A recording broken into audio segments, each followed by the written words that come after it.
हाँ तो सुनिए, तो हम लोग क्या बोल रहे थे, एफिशिएंट और इनएफिशिएंट का मतलब, एफिशिएंट का मतलब आपको मालूम है क्या?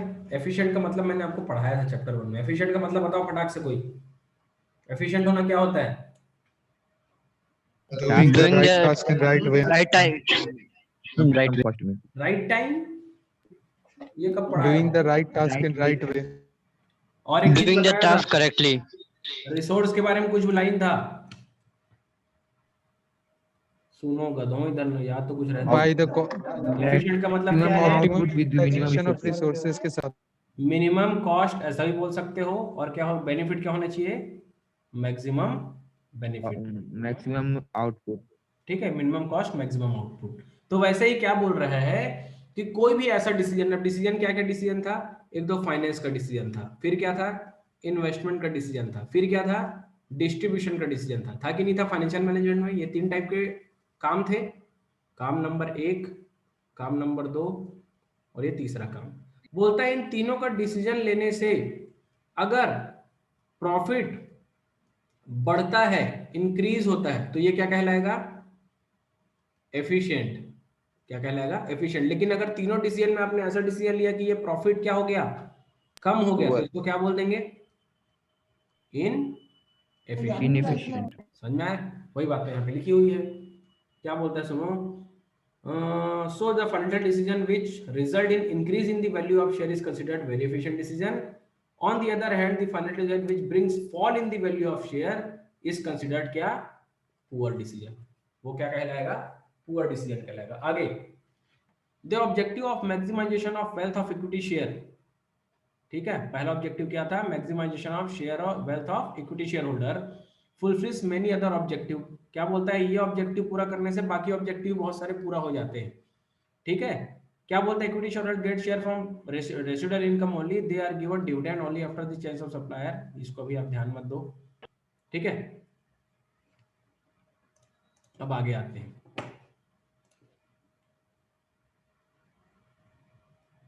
मैंने क्या बोला कि अगर इक्विटी शेयर के वेल्थ को मैक्सिमाइज करना है तो कितने सारे डिसीजन लेने पड़ेंगे? इन्वेस्टमेंट डिसीजन लेने पड़ेंगे कि आप फंड अच्छे से यूटिलाइज करो। Yes sir. ठीक है, जो पैसा आएगा उसको आपको देखना पड़ेगा, मेंटेनेंस और लिक्विडिटी। ठीक है, पैसे जिनको देना है उनको सही टाइम में देना पड़ेगा, और प्रॉफिट क्या करना पड़ेगा? मैक्सिमाइज करना पड़ेगा। तभी आपका जो वेल्थ है वो क्या होगा? मैक्सिमाइज होगा।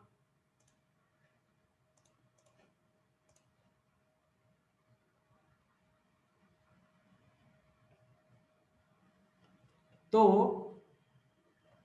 देखो, ऑब्जेक्टिव में कितने टाइप के ऑब्जेक्टिव पढ़ना है आपको? पहला ऑब्जेक्टिव ही क्या है? पहला ऑब्जेक्टिव क्या है फाइनेंशियल मैनेजमेंट का? To maximize the wealth of, क्या पढ़ाया था मैंने? To maximize the wealth of, बोलो भाई। Shareholder. To maximize the sale equity shareholder. ठीक है, to maximize the wealth of equity shareholder. ठीक है, और ये करने के लिए आपको कितने ऑब्जेक्टिव और अपने आप पूरे हो जाएंगे? Profit maximization, maintenance of liquidity, proper utilization of funds, और फाइनेंशियल कमिटमेंट्स को क्या करना? पूरा करना, meeting of financial commitments with creditor. Clear? तो ये हमने आज पढ़ा ऑब्जेक्टिव। अब इसमें कुछ एमसीक्यू है, वो करते हैं, फिर क्लास छोड़ दूंगा। पहला देखो, the financial management is concern with, बताओ इसका आंसर बताओ क्या आएगा? All of these. All of these. ठीक है। D. Second question, after completing the course of hotel management, ठीक है, होटल मैनेजमेंट का कोर्स करके Rahul plans to start his own business hotel. Rahul नाम का एक व्यक्ति था, वो क्या बोलता है कि मुझे खुद का अपना होटल स्टार्ट करना है। इसने क्या किया? He plans to hire a team of expert to give his guest a unique and unforgettable experience. ठीक है, उसने क्या किया? एक टीम बनाई, जो उसके जो गेस्ट आएंगे, जो उसके कस्टमर्स आएंगे, उसको अच्छा एक्सपीरियंस वहां पे मिले। Keeping in the mind their budget, ठीक है, कितना पैसा लगेगा उन्होंने अपने दिमाग में रखा। Before starting the business he visited his home town to take blessing of his father. ये फालतू की लाइन है। His father told him that the success of business depends on how well finance is invested. क्या बोलते हैं? उसके पिताजी ने उसको ज्ञान दिया कि किसी भी बिजनेस का सक्सेस किस पे डिपेंड करता है कि how well finance is invested, means आपने कितना पैसा अच्छे से लगाया है, ठीक है, in the assets and operation, मतलब कितना आपने प्रॉपर्टी पे लगाया है और कितना डे टू डे बिजनेस को ऑपरेट करने में लगाया है। And how timely and economically financials are arrange from outside, और उस पैसे को आप घर से कितना लेके आए और बाहर से कितना लेके आए बोलता है। He guided him that he should always spend some time in identifying different available sources of finance.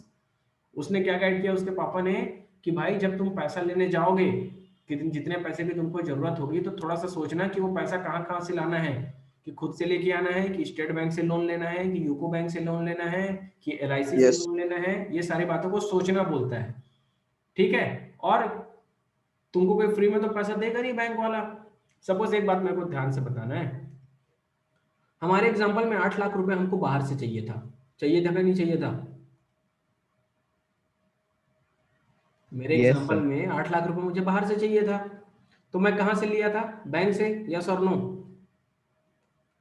अब बैंक तो बहुत Yes, सारे ना, स्टेट बैंक ऑफ इंडिया है, पंजाब नेशनल बैंक है, बैंक ऑफ बड़ौदा है।